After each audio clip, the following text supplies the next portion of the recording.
Nakakari naman, kahit pa paano. Kung di ba ako lang sa banda namin, siguro mga 12 years na kami, nagkakilala sa isang bar din sa harap ng SM South Mall. Ewan kung familiar kayo sa The Quarry Beer Garden, doon kami nagkakilala. Ayun, doon sila. Yan. Cook to doon, waiter to doon. Ayun, nanyaris na kami ngayon. And then, may isang bagay kami pinagkasunduan na nagkakilala kami. Hulaan yun. Hindi babae. Musika. Yun. Nagkaroon na yung motto sa buhay, no music, no life.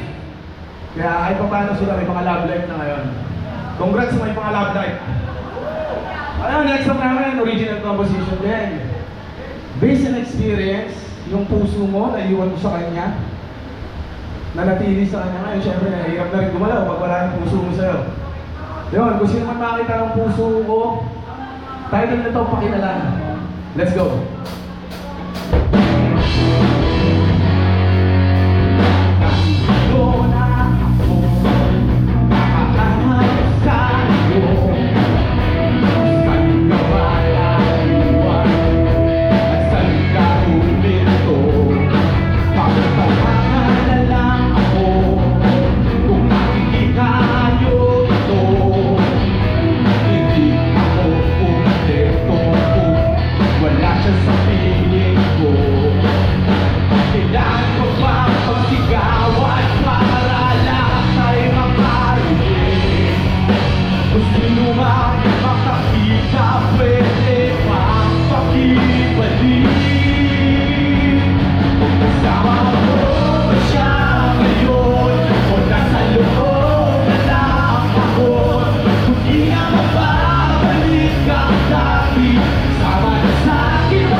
Maraming salamat sa mga nag-stay, sa mga banda, yung mga nag-una sa amin.